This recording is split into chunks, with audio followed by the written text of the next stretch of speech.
Welcome to the Conservative Caucus podcast. I'm Jim Pfaff, president of the Conservative Caucus, and I just wrapped up talking with Gene Mills, executive director of Louisiana Family Forum. I've known Gene for many years from my time working at Focus on the Family, when I was a national representative for Family Policy Councils, and as a fellow Family Policy Council leader when I founded Colorado Family Institute back in the day. We had a great discussion about the role of government in society and how the church should interact in culture and politics. Gene talked about many issues in the Louisiana politics, and he reveals the key role the state has played in protecting the unborn. You're going to enjoy the exchange we had on the proper role of government and God's sovereignty in the affairs of men. That's a really critical discussion.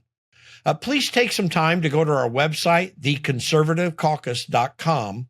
Send us a message about any guests that you would like us to hear or topics you want us to cover. That feedback is critical as we develop this show. While you're at our website, be sure to check the abundance of resources that we make available to you, like grassroots lobbying tips and Democrat rebuttals, our citizen action kit. And check out our Center for Conservative Activism, where we have information and training to help you be effective in your area and what you're doing in your community. It's right there in our Action Center. With that, here's my conversation with Gene Mills of Louisiana Family Forum.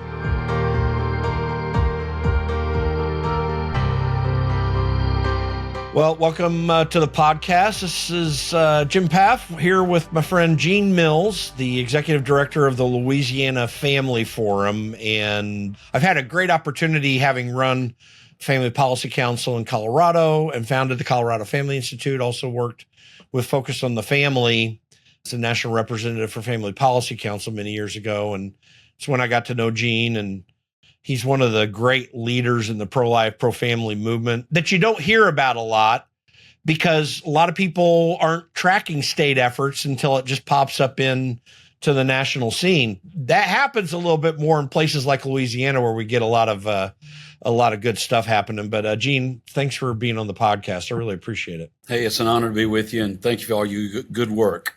Thank you, sir. So good. Well, I want to take some time and really get a sense. A couple things that I hope we can accomplish here is just to figure out what's going on in Louisiana and then kind of get your perspective on what you see happening nationally in the conservative movement generally, but certainly in the pro-life, pro-family movement, where you spend a lot of time. And first of all, tell people a little bit about the background of what Louisiana Family Forum is, how it got started, and when you started and what you've been doing since you've been there. Well, thank you for the opportunity. Louisiana Family Forum exists to build a Louisiana where God is honored, life is respected, families and businesses and churches can flourish, and liberty, particularly religious liberty, has the possibility to reign. Our origins go back to the pro-life movement. That's really what got me involved in this whole arena, realizing that the unborn had no voice. And unless we provided that voice, the injustices that were occurring on our watch would go unabated and unredressed. So that's what really got me to this mission field. And I see it as a mission field. I'm really a missionary to the government arena, the place where decisions are made. And we operate a little differently than a traditional lobbying organization or think tank, in that we do it relationally. We are familiar with our lawmakers, familiar with our executive branch, and are close and nearby when it comes to the decisions that they have to make. Our origins go back to that pro-life battle in Louisiana when the clergy and pastors and parents began to realize, as well as policymakers, of the injustices that were occurring. Then Tony Perkins was a city policeman who was ordered to stand guard over an abortion clinic. I was organizer of a pastors network that stood in peaceful opposition to them escorting young ladies. We had an abortion ban that was on the books or being debated at the Capitol. And the governor at the time, Buddy Roemer, a Republican, built a fence around the abortion clinic and put police force surrounding it, to which Tony was a member. And Tony was ordered to stand guard over the clinic. And I was organizing the peaceful protests that at times was a little less, it became a little more muscular than it probably should have, in terms of them escorting clients in and us prayerfully communicating our disapproval of that. And Tony was ordered to stand guard, and he refused to stand guard. So his commander-in-chief at the time told him, well, you're fired. Tony said, you can't fire me. I quit. And we were so impressed with this young man who was a TV personality and part of a family business at the time, that we rallied around him to run him for the state legislature. He ran and won. And his first observation at the Capitol when he got there was, well, the business interests have their lobby. The shrimpers have their lobby.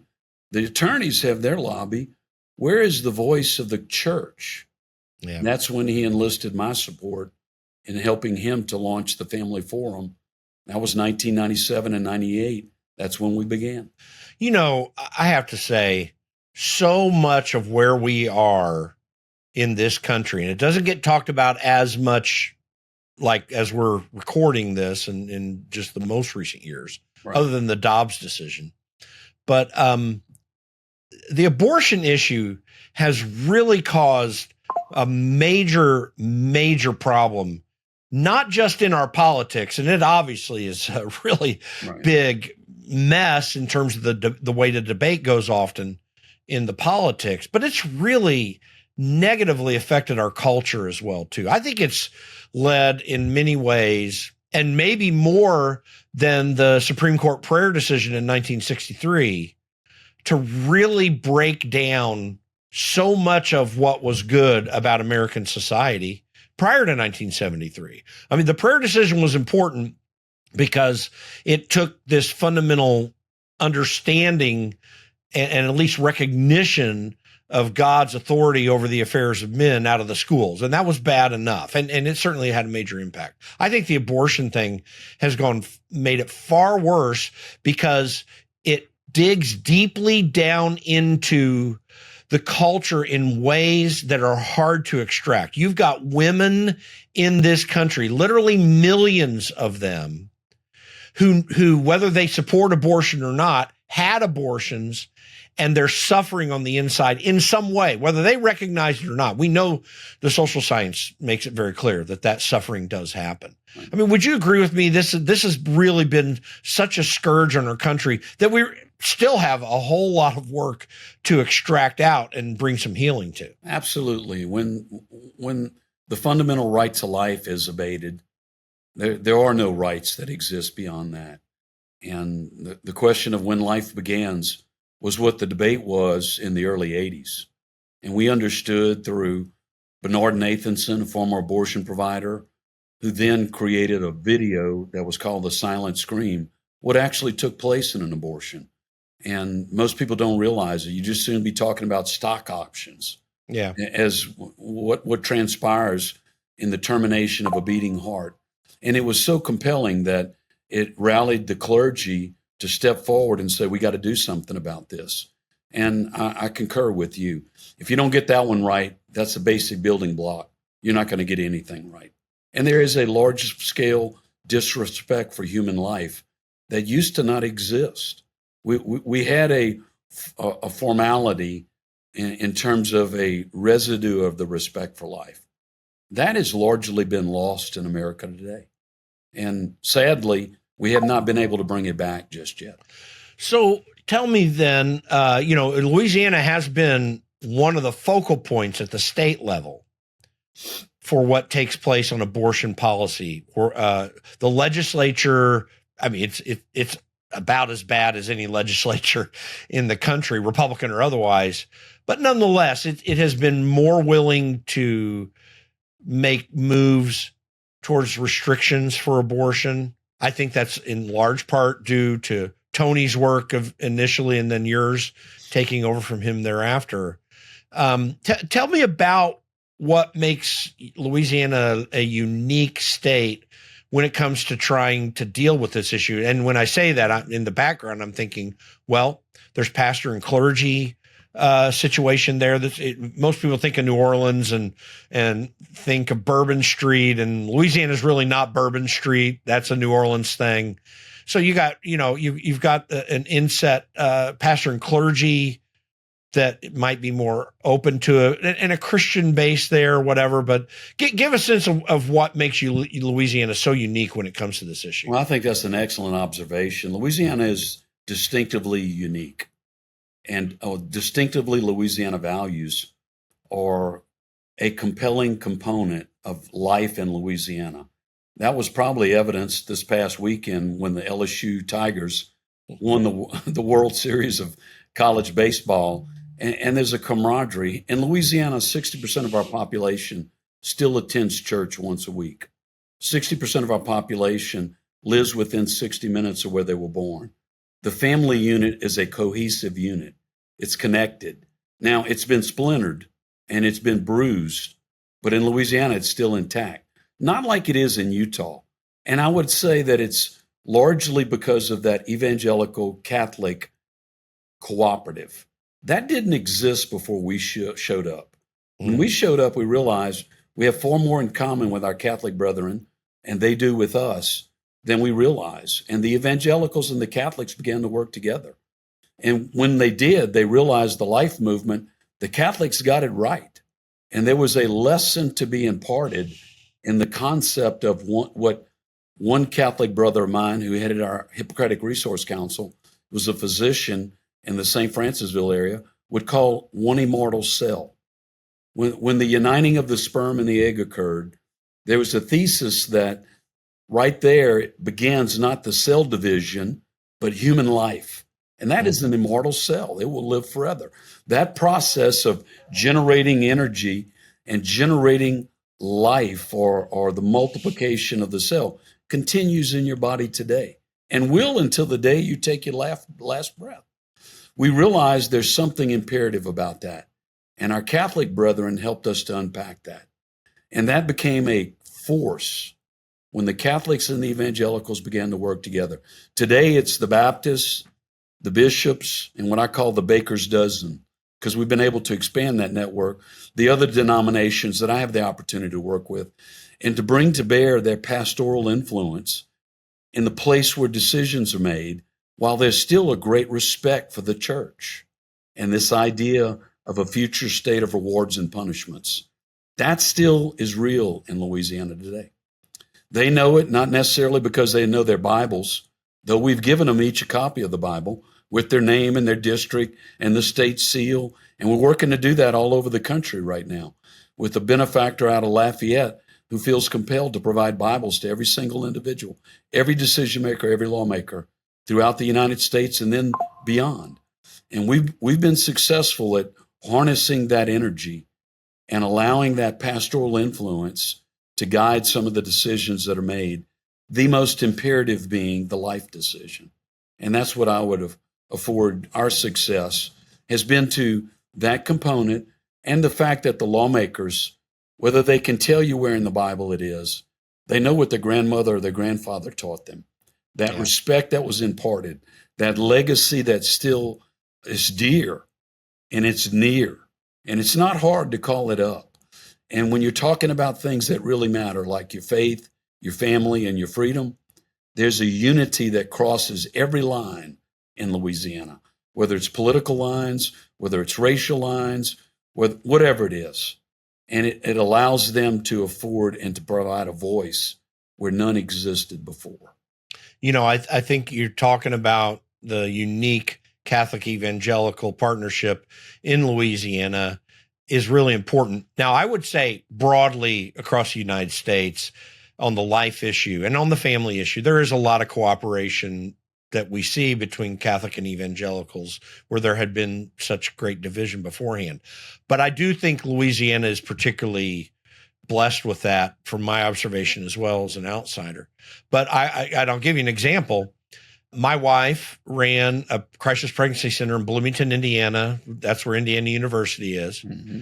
And she always was struggling with her board who never wanted to work with the Catholic community. It was a constant struggle, right. And it drove her nuts what she was going through. Now, she maintained a lot of effectiveness, and she actually had one of her major benefactors was the wife of the local newspaper owner at the time, and she was Catholic, and they're still great friends to this day. But it was really a struggle dealing with that, and it is unique that you guys have been able to do that, and it has set the standard. I think it has influenced that cooperation nationally. There are other factors as well. It's not just what y'all are doing in Louisiana, but there still is. I think that has influenced it because it's you've had a lot of effectiveness in this area, and we have to give a lot of credit to the Catholic Church in this country for really ramping up the life movement, the pro-life movement.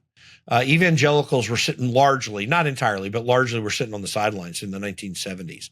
It was the Catholic Church standing right up on the front of this and standing up for the sanctity of human life. I always tell people, you can give me all of your questions about why we should have rape and incest exceptions and all these other issues that really don't address the origin of life. But what I always challenge people with is this one thing.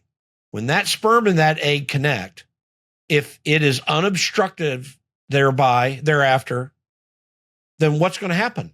Is it going to become an elephant? Is it going to become a giraffe? Is it going to suddenly just stop moving forward in its development unless you've got a situation of endometriosis or something like that would stop it? I mean, unless there's a natural or human generated process like an abortion doctor that terminates that pregnancy, it's going to be a human being. That's right. So and I can give you science, and I think the scientific argument is important, but you cannot tell me that anything different is going to happen than that unless it's stopped. And this is the linchpin of where we've broken down this understanding of how our culture has been decimated by this idea that you can terminate a baby in the womb. It really undermines everything that we do. It undermines policy unrelated to abortion as well, because we don't, for example, we don't respect people's income. We just keep taxing them like crazy. That really, in some way, it's not a direct relationship, but it feeds the idea that the government owns us in various ways in our taxation and so forth. And I think our entire anthropology is messed up, it seems to me. I don't disagree with that. That's a narrative that needs to be heard today. That individual in the womb at the earliest stages of development is distinctively human. It's a Homo sapien. And there are no denying that. It used to be we didn't know the science and we argued when life began. We know now that's settled. Yeah. And the other side has said, notwithstanding, you might have won the argument. And that's traditionally the life cycle of an idea. At first, they deny you. Then they resist you. Then they threaten you. And then when they capitulate, they try to take your word and gut it of its meaning. And that's what's happened with many of these things. We know that the foundations of all things, Daniel 4 says the Most High is sovereign in the kingdoms of men. He commits them to whomsoever he will. We understand that the scripture speaks to all that pertains to life and godliness. And so when we talk about taxes, for instance, our founders relied upon a text that documented an idea that were considered timeless truths, or what Psalms calls verity, true truth. That's the kind that doesn't go away. The facts may tell you something, but the truth contextualizes the facts, and it points you toward a future state and an understanding of something that's far greater. Our founders were aberrant to taxes because they knew you had to covet something that wasn't yours. You had to go procure it through a legitimate institution, government, God's idea, and man-made, and then define it or reassign it to another. It was a violation of the 8th, 9th, and 10th commandments. And they said, that's the reason we're not excited about taxes. There may be some necessary things that governments need to subsist, but some of them are oppressive and they're in direct violation of the basic principles of Scripture. Yeah.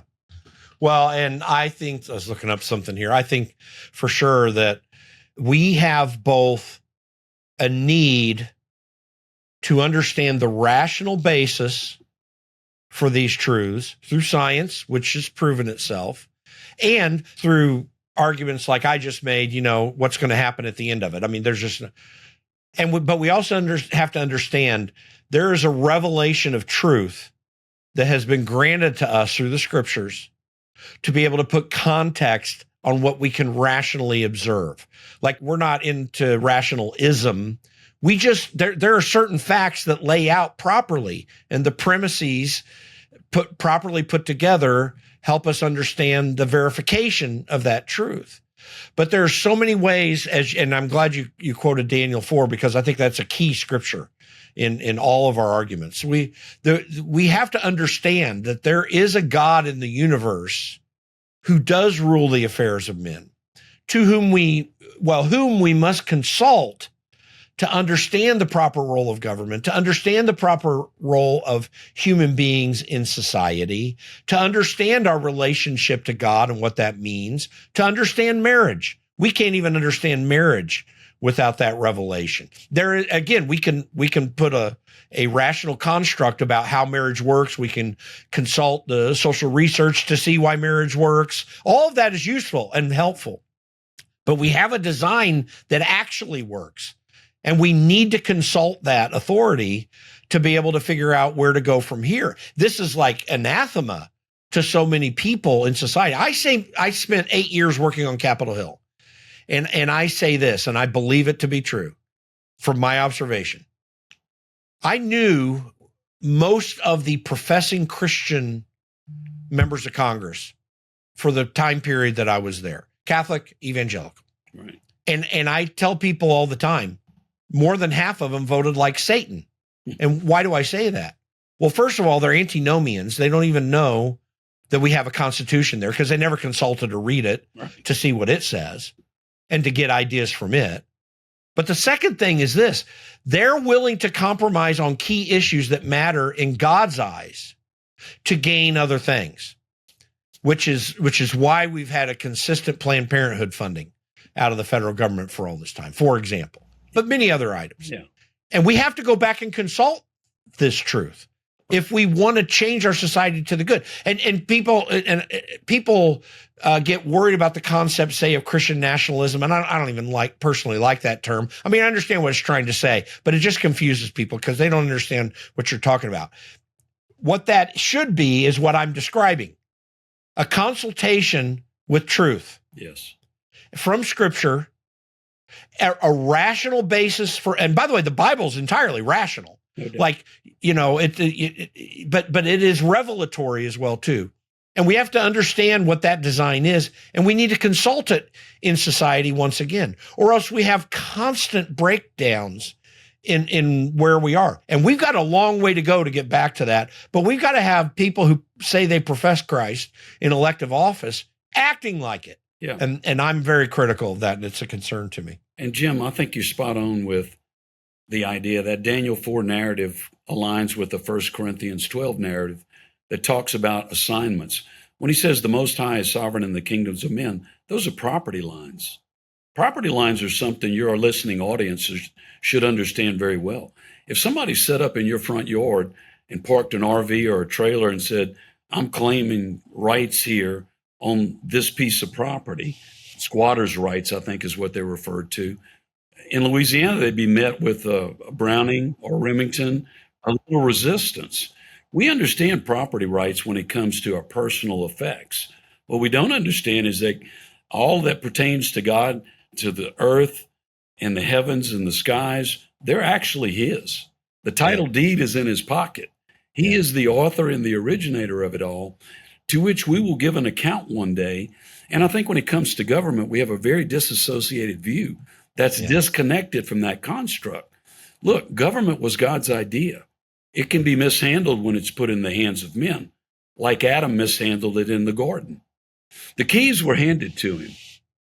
By consent, he handed the keys over to another authority. And by consent, we revoke that and take those keys back.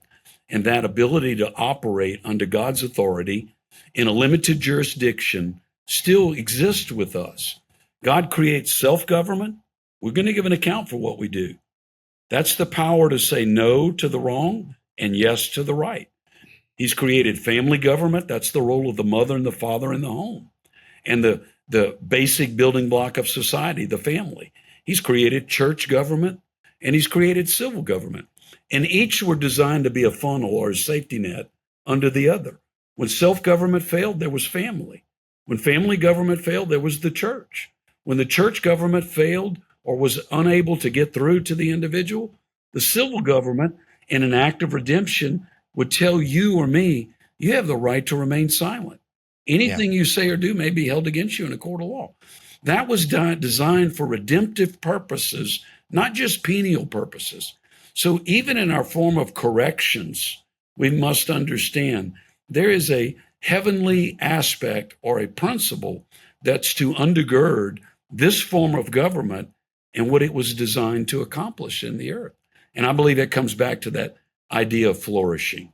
You cannot flourish outside of those timeless principles. Whether you understand them, whether you support them, or whether somebody imposes them, they are designed for the flourishing of all. Well, that's right. And by the way, this is when Romans 13 says to honor the magistrate. What you just described is exactly what Paul was envisioning, right? The levels of authority. He did not say you're supposed to bow to the government. That's right. And actually, I've got a book here. I don't know if it's, I've got it on my stand here. There's a great book that I think every Christian should read that wants to read a technical theological book, by the way, but it is fantastic. It's The State in the New Testament by Oscar Kuhlman. It is a critical book to understanding the fact that we also must, there are times to oppose the government or to say that its boundaries, it's overstepping its boundaries. Romans 13 does not mean bow to the government. And we've got too many in the church, too many Christians around the world right now, and certainly in this country, that think that they need to stay out of politics, for example, because that's up to the state to do. And they don't understand. No, they're a key component of that for precisely the reasons that you just described. John Locke, in his two treatises of government, made the case, and I think he's right about it, that the family is the beginning government of all governments. Right. And when he points out, so he was arguing against this concept of the divine right of kings, Right. when he was explaining because the divine right of kings was argued since Adam was in charge of Eve and all this kind of, that Adam was kind of a direct line of succession, so to speak, for divine kings, which was totally false. But what he did say to clarify that was that the initial family government structure is the basic order for societies, and that we cede some of that to governments on a limited basis to make sure that there's fair play, that there is, as you say, a corrective that can come in that's proper. That's what the sword of the state is supposed to do. We've gone way beyond that now. We have a government, because you also mentioned, further, well, let me mention further that, when you think about it, everything that you described, we don't look to government to provide, No. or we shouldn't, but we are right now. Right. We are literally in a state of being in the United States where, frankly, we don't follow the Constitution. If we did, we wouldn't spend 70, 80% of what we spend at the federal level. But not only that, we have a state that both Republicans and Democrats, mostly Democrats, but certainly some Republicans, are willing to assert upon us as a replacement for God. Yeah. This is why we have rules about the family. This is why you can't stand in front of an abortion clinic and pray that God would work in that area. It doesn't matter what some government official thinks or some other person thinks. We need to allow this society run on its own, working through its own problems, beginning with the family. And they want us to actually have the state be God. And this is a real threat, even with Donald Trump's election. This is still a threat that we have to overcome. Donald Trump's not going to save us from it. I mean, he'll be helpful, I believe, but he's not going to save us from it. We have to save ourselves because we're we the people. We are technically, this is the idea of popular sovereignty. We, the people, actually run the country, and the government's responsible to us. And we need to take up that authority. I totally concur, and it reflects on this third party responsibility. That in itself was a biblical construct. Israel had a king in the Lord himself until they decided they wanted another king to go fight their battles like they were called to fight their battles when the Lord led them into battle. And that assignment of sorts is what we're dealing with in America today. We'd like an education system to educate our kids like we would educate them if we were inclined to follow the Lord in the form of education our children should have. And that's true with just about every other responsibility. We cede or assign it to a third party. I believe there's going to be conflict as long as that's the method of governance that we have. And that's the reason we felt we need to engage the conversation respectfully and principally. And by the way, the turn occurred in my lifetime shortly after Reagan, when I saw what he was able to bring to bear and understood, man, this is upside down and inside out. And he captured it so well and was able to instruct and inform in a principled manner some of these ideas. But I also saw it would focus on the family. James Dobson initially took a social construct and said, hey, look, we got to let the social sciences convince the decision makers. And what we did is we provided white papers and arguments. And it came to the point where we realized we're losing the culture. And by the way, when he chose the successor for the next head of FRC, he didn't choose somebody who would construct the social sciences. He chose a man that was a former Marine who understood the nature of the battle. It's a battle between good and evil, truth and error, light and dark, and they're doing this all day long. And by the way, we're talking about Tony Perkins there, just so people know. Yeah. And that was a compelling turn in the Christian social conservative movement. And I believe you're seeing the impact of that. That's the reason we have a Mike Johnson. Mike was my intern when he was in law school. He was our prepaid legal when he was at LSU. Look where he is today. He's two brinks away, 2 heartbeats away from the presidency, and probably one of his top influencers. Steve Scalise isn't far behind as a young Catholic man who took a bullet for this nation. Then you got Kevin Peterson, who's at the Heritage Foundation, and Tony. The influence from this idea of this principled foundation and what it can mean to the decisions that are made are incomparable. And I think it's inevitable that it's steering this country on a course and a pattern that's yielded someone like Donald J. Trump, who's turning the tables over on just about everything. In his first administration, he exposed the cartels. He exposed the Democrat cartel, the media cartel, the university cartels, the Republican cartels. And today he's turning the tables over in this second because he's put people around him that understand loyalty really does matter. Integrity really does matter. And whether you see him as a Christian influencer or a Cyrus who God just uses and fills and equips to steer this country on the right course, I think you're seeing some of those effects coming about. Yeah, Go ahead. By the way, I see him as a Cyrus character. I know a lot of people were trying to make him out as a David. And I'm like, no, that wasn't the case. Although, he seems to be coming around on a few things. But what is really important, what is impressive to me, I remember I had just left Capitol Hill in 2015 when he decided to run. And I was telling a lot of people. 16th pick at that time. Yeah. That's when Bob Linda was running, our governor. Yeah. And I was supporting Ted Cruz, whom I knew, obviously, working on the Hill. So a lot of people were complaining about him. And I said, listen, I get all that. I understand. By the way, I was always very offended by the Playboy lifestyle that he had, right? He'd go on television shows and talk about it, and I hated that. I had respect for him as a businessman, but that always bothered me so much. But I have to tell you something. I said to people, I get all that. I understand he's very brash and rough, and you see his past. But I will say this, if the guy becomes president, he's going to kick over the trash cans in Washington, D.C., and you're going to see exactly how bad it is. And because, people would come to me, everyone knew that D.C. was bad, but I would always tell them, you really don't know how truly bad it is. Yeah. Well, I'm going to say this, everybody knows how bad it is now. Bingo. The perspective is much different. He did do that, but he did do it in a Cyrus fashion. Interesting. Cyrus God described Cyrus in an incredibly honorable way.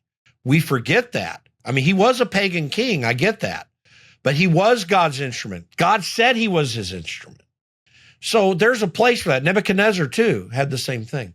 We do need to understand that God works in the affairs of men, and he does bring people to a place where they can influence things to God's final end. And that doesn't make Donald Trump out to be a saint or anything. It just in my opinion, it makes him out to be somewhat God's instrument. And I'm not going to, like just with Cyrus, you're not going to treat him with extra due respect before that. God's going to have his way. Criticism that needs to be there will be had. I'll be critical when need be.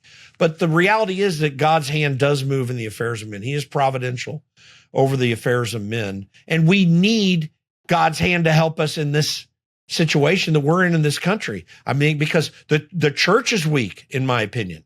There's a lot of progressivism that's moved into the church, acceptance of the LGBTQ lifestyle, for example, soft on the abortion issue, something that we really need to be asserting. And frankly, the church sucks at marriage by and large.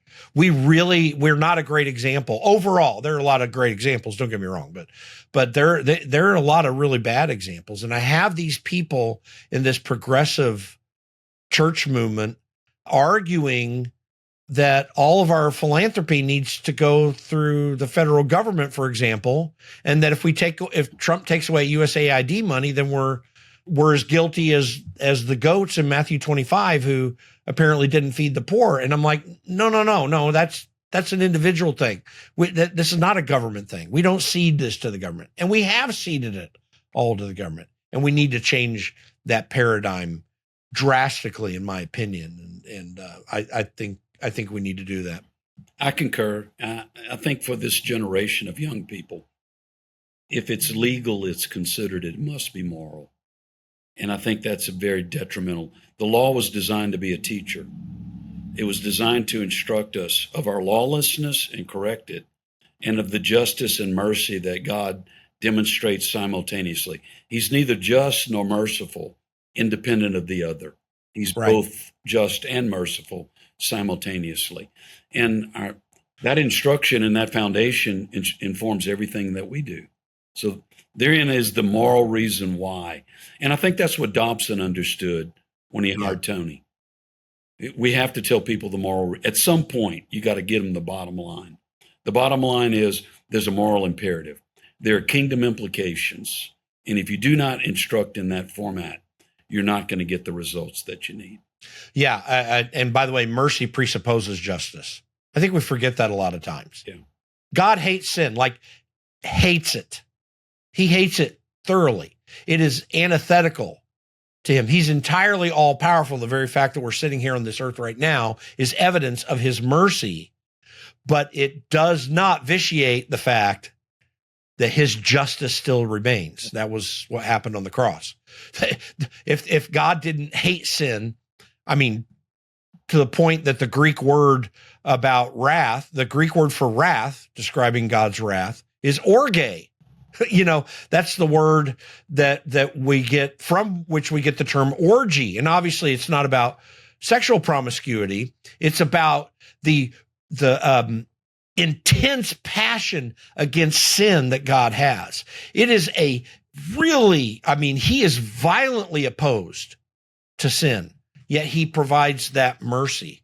We do need to understand that in our culture as well, too, because both the fear of God, of recognizing how much he hates these cultural absurdities that we have here, and yet he provides enough mercy that if we will, as Christians in particular, be obedient to him, we might be able to come out of that. And I think we need an obedience. We need a political effort, and that's what I undertake. It's what you undertake. We need to be doing that. We need to also be working towards obedience in the church, again, under proper structures, because if we're not willing to repent from ourselves, then, because judgment begins in the house of God, we're not going to be able to get to an answer to the problems that we have. Now, with that, I want to ask you a few questions. Tell me what's going on right now in Louisiana. What are some of the most important things that are happening? I know you've had a lot of efforts to address the protection of the unborn, some successful, some unsuccessful in recent legislatures. Tell me what's going on that front, and give me kind of a background of what you all are looking at the Louisiana Family Forum there. Well, for the first time in Louisiana history, we have a supermajority in all branches of government. Most people don't realize the Democrats have controlled the narrative in the United States, in the Supreme Court, and in the state of Louisiana. Our first statewide elected official didn't occur for a Republican until 1997 when Mike Foster, the great-great-grandson of Michael J. Foster, since the Reconstruction era. So Louisiana's been under Democrat control forever. That's why you got the likes of Huey Long, of Edwin Edwards, of John Bell Edwards. John Bell's first decision that he made as elected governor, and he served 2 terms. He was a likable fellow and a friend of mine. But we didn't agree on political aspects on many occasions.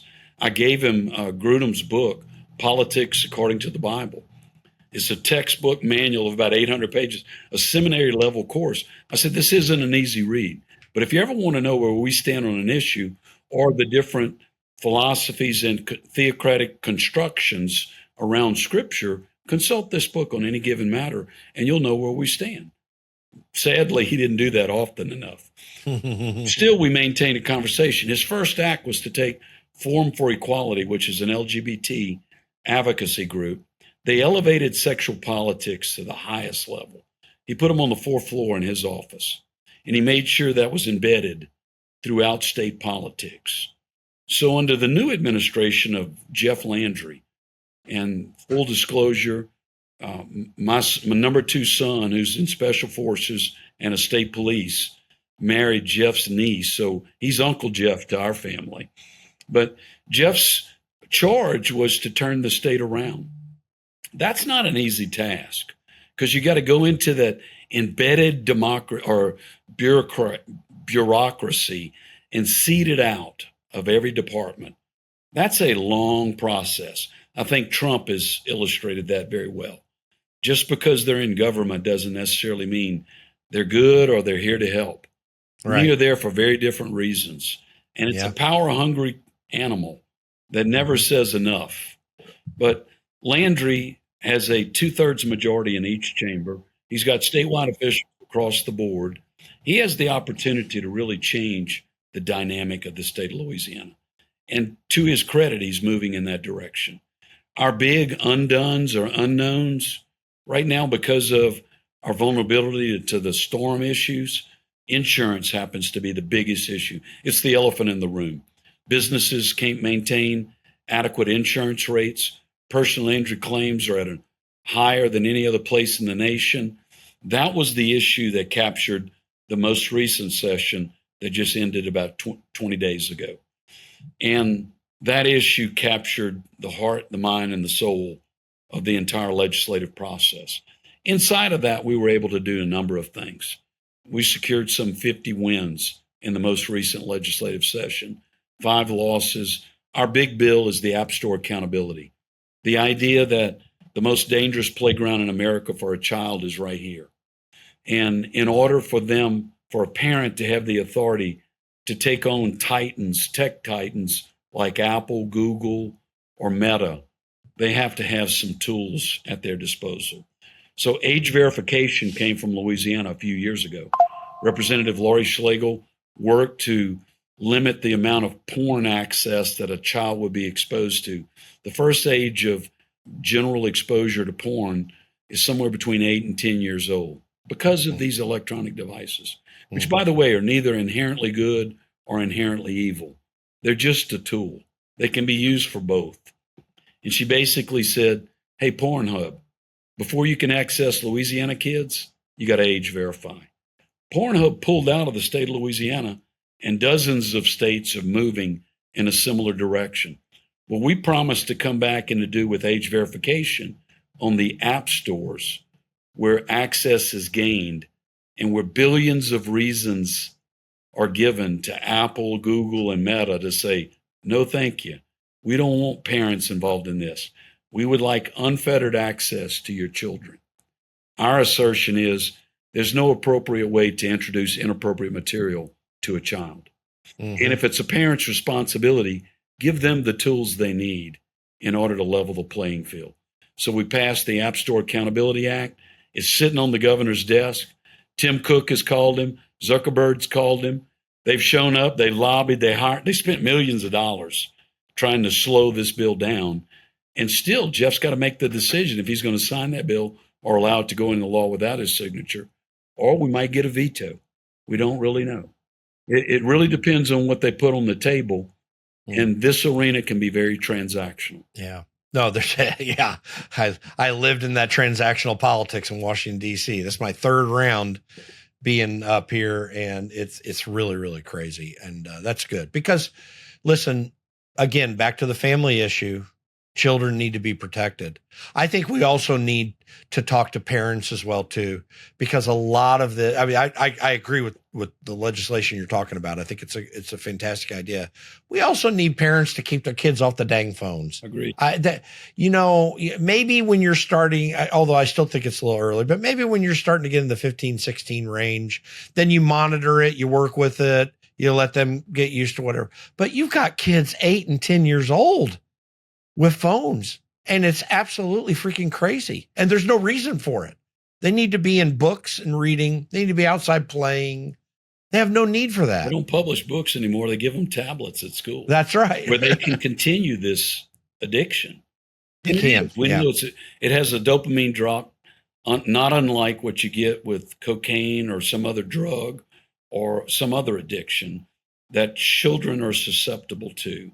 And it's very difficult to say no. It's difficult for adults to say no. It is. We've got to level the playing field with the proper tools. We think this is a good bill.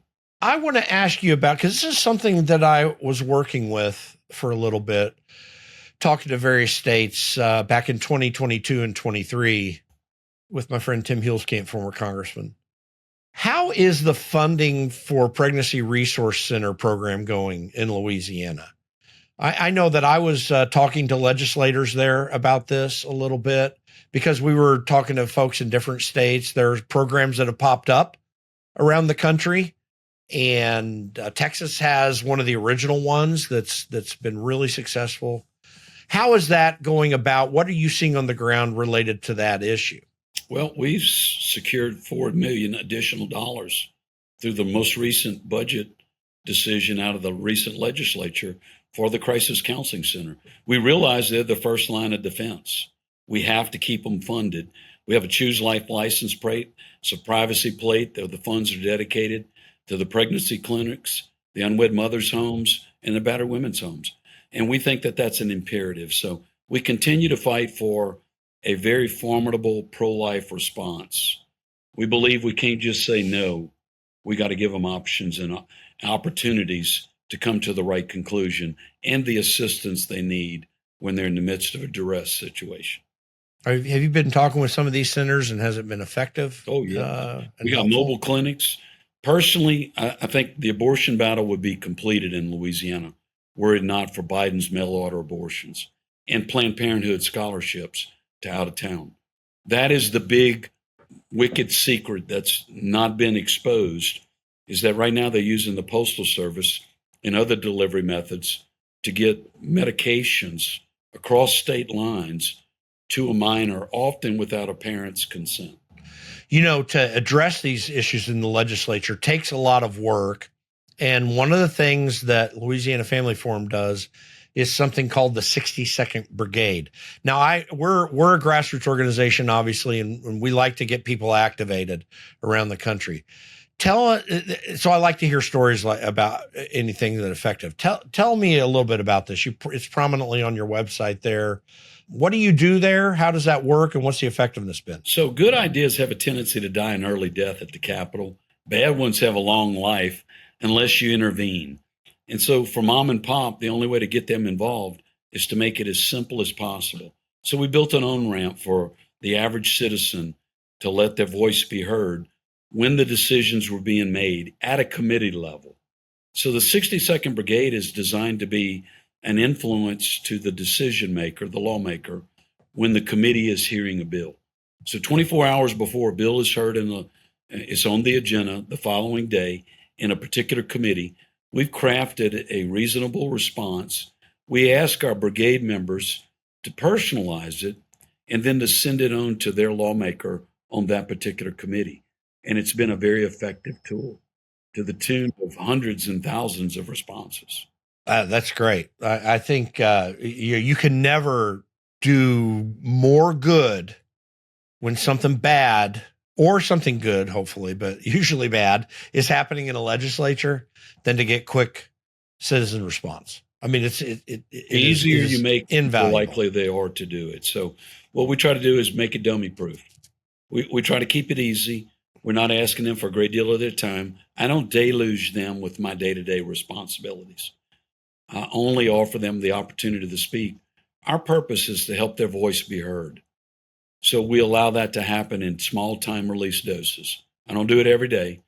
I don't do it every day during the session. We do a high noon alert to the lawmakers when the bill is in the chamber on the floor. And then we drop our floor notes. And of course, we have a presence there. But unlike other lobbying organizations, we're not whining and dining them. I'm not putting money in their pockets. I tell them what James Robinson told Ronald Reagan when he introduced him to the national religious broadcasters. I had a U.S. senator call me just the other day, wanted to know if we endorse. And I said, no, sir, we don't endorse. We can't endorse you, but you can endorse us. We're 501c3. Legally, I could, but I don't. Yeah. But I said, if you want to stand on the platform and be recognized for your work on behalf of the faith or family issues, I'm glad to stand on that platform, hand you an award, and commend you for the work you did. But the best way you could be seen with us, you endorse us, support our ministry. This is a ministry where your support makes our influence develop and grow, and our reach is much greater. And so what we try to do is build relationships, and we're there for the floor leaders. We're there for the leadership when the imperative decisions are being made. And the one currency that exists at the Capitol beyond any other is integrity. And once your integrity is gone, you're bankrupt with the decision makers. They got to know that you've thought it through, that the information you're giving them is reliable, it's timely. And I will go a step further, Jim, because we could pass a bill that could say you could hang somebody upside down, buck naked, if they do the wrong thing, and shoot BB guns at them. And we could get it passed in the legislature if it was over the right issue. Our goal is to get it done and to pass court scrutiny and to set a precedent that the rest of the nation, who doesn't happen to be as red as us, might say that's a good idea. Age verification is a good idea. Let's replicate that. Women's right to know of what the decision they're about to make is a great idea. A woman ought not be said to provide informed consent when she's under medication or under duress, or she's given not enough period of time to decide. And so we pass bills that are scrubbed by the Attorney General, who's got to defend them and whose influence is involved in that, as well as our legal allies at Alliance Defending Freedom, the Liberty Institute, and the other religious liberty organizations who loan their influence, their legal influence. And that's the role that Mike Johnson played for decades for us. Yeah. He was an ADF does at a larger level. That's right. Yeah. Because we can't just do legislation. You got to set precedent, and you got to set the bar high. And today, fortunately, we have a brand new court. The king of that court, or the godfather, is Clarence Thomas, who just had a birthday. And he said of some of the recent decisions, send me more. Send them to me. I'm with you. We can do this. And we believe now is the moment to move. So we're trying to set legislation that will be decided by the courts and set a precedent that's healthy for the rest of the nation. Yeah. Now, before we run out of time, as we're recording this today, the Supreme Court in a 6-3 decision ruled on the Medina v. Planned Parenthood case that allows state Medicaid organizations that they set up to distribute those federal funds to not give funding to Planned Parenthood. That's one example that shows how critical this court situation is. What did you get a chance to process that yet? And what are your thoughts? I'm hearing it first. I knew it was coming. I didn't know what the outcome would be. My thought is we fought that battle for 3.5 decades. I've invested my entire adult life on this issue. And and look, when the Dobbs decision came down, my kids were in front of the court holding signs. At our gala, we pull out a bell and we rang the bell. You know, when a patient that's fighting cancer goes cancer-free, they ring the bell at St. Jude Dream Home, at St. Jude's, and at other locations. We rang the bell on behalf of what Dobbs did in affording us the opportunity to limit and roll back. You see, the enemy has said, that's my territory. That's mine. To which we said, no, sir, you have no ownership, no authority, only by consent. And we withhold our consent for your authority to move in this arena. And the court's validating that. I think this is the beginning of many new decisions that are coming. And critical and long overdue. And I think the church in particular needs to reassess what they understand about Ephesians 6. Because Ephesians 6, it says, we do battle against principalities and powers of darkness and not against flesh and blood. And I totally agree with that statement, except I think we misunderstand sometimes, because that doesn't mean that we don't interact in the culture or in politics and just leave it to prayer. We don't leave anything to just mere prayer. That's right. In fact, the prayer of a Christian ought to be to ask God to bless the work of your hands. I mean, that's what Job said. That's exactly what that is all about. It's not about, okay, I pray and I hope my bills get paid this month. It doesn't work that way. You got to go out and work. It's the same thing with these battles.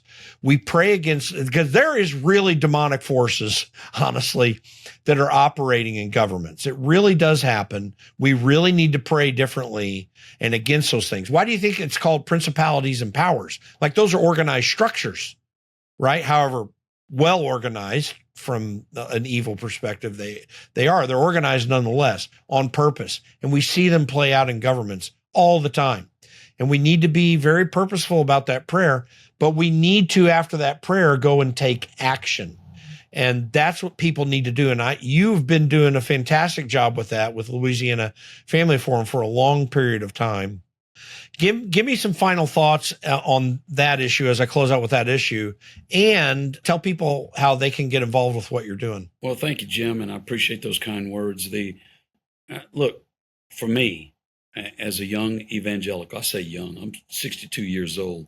That's still relatively young. I feel like I'm coming out of the halftime. I still have energy and I still feel the fire inside. Darkness deserves as much light as we can possibly bring it. And the darkest places happen to be any arena that the church has vacated. Mm-hmm. That's the only reason. It only affords advancement by consent. It's not an affirmative force. It's a negative force. And it only advances under deceptive tactics. So what it needs is persuasive and principled men and women who stand and voice these principles that can cause freedom. I have a son who's a special forces. He's on his first mission right now, scheduled back soon. And we pray for him regularly. I wear his dog tag. I call it my Protestant rosary to remember to pray for him, because I know he's in harm's way. When he was born, we put his footprints on a passage of scripture that we claimed for him. It was Isaiah 61. And one of the principles in there where it says, the Spirit of the Lord is upon me. It's repeated in Luke. The Spirit of the Lord is upon me. And Jesus read it because he has anointed me to open prison doors, to liberate the oppressed. That liberate the oppressed is the symbol on his special forces emblem. That literally was a purpose that God had for this young man from the earliest moments of his life. I got his footprints. I showed his wife this. And today he's operating in that capacity because God has uniquely anointed us to roll back the enemy's claim that these territories are mine.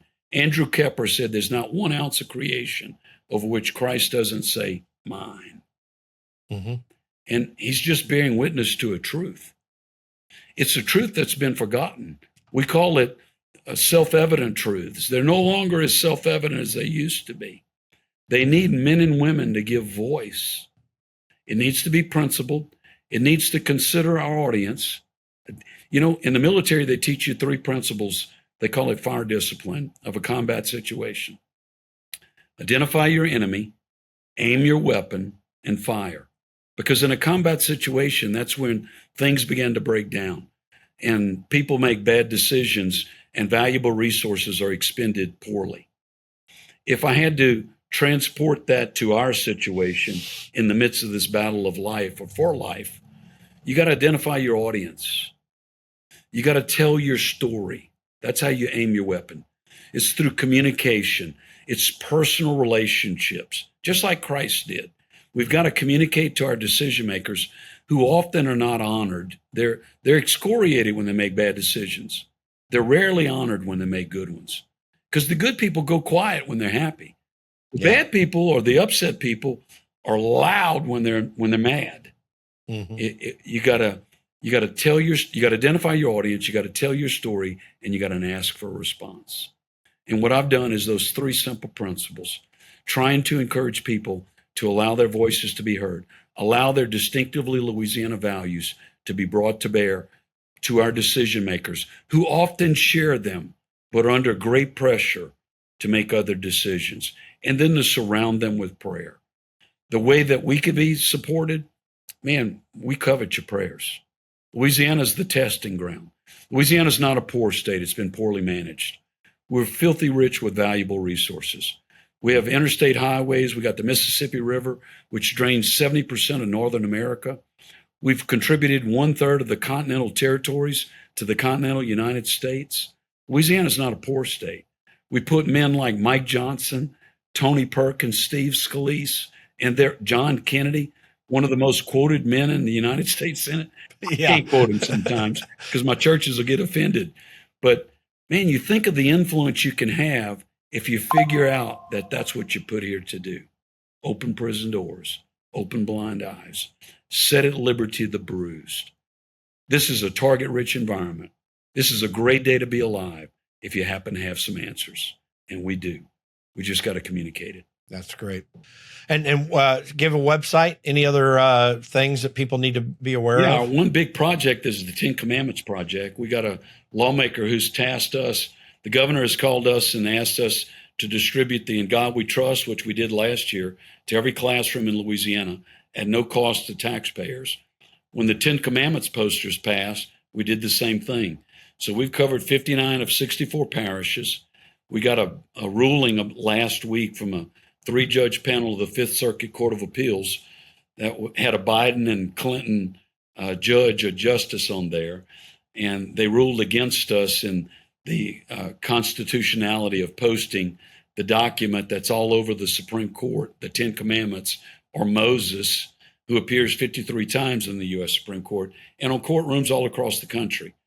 So we're still in the process of fighting that battle. This time we don't just go through K through 12 in all the classrooms, which we've done, minus those 6 parishes, but also the colleges and universities. Pray for our 10 Commandments Project. Pray for that court case that we have, that our Attorney General is able to successfully defend that. And she has been a champion for us. Liz Merle and her Solicitor General are extraordinary. You can go to our website, lafamilyforum.org, and you can learn more about that project, how you can pray for and support it if you're interested in it. But certainly stay interested, stay engaged, and don't forget, the darkness cannot overcome the light. They only win when we don't show up. That's absolutely true. Stay there after we're done recording, but I just want to thank you, Gene Mills of Louisiana Family Forum, for really taking some time. I think this has been a really productive conversation. I hope a lot of people understand that you can find a way where you're at to get these things changed and to really make a difference. But I definitely believe that we need states like Louisiana. And I'm grateful for my friend Jeff Landry being governor. I think it's a really cool deal. I got to know Jeff pretty well when he was on Capitol Hill, and we still text and talk Please to pray this for day. Jeff too. He's got big decisions ahead of him. Yeah, he does. And as well. And that's the thing. Even if it's a positive person that goes into these elective offices, you still need to have prayer and talk to them and hold them accountable, but also encourage them. So, but I appreciate the work that you've done. I've observed it for many, many years. Louisiana is doing well because of Louisiana Family Forum, and there's some other organizations there that are doing great. But it's the people of Louisiana that make it great. The home of Duck Dynasty, the home of swamp people. I always used to tell Jeff Landry, man, you are swamp people. Like I tell people, Jeff is swamp people, but he's the smartest freaking lawyer I've ever known in my life.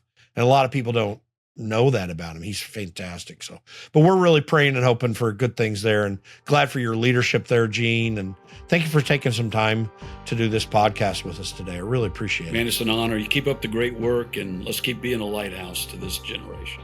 We surely will.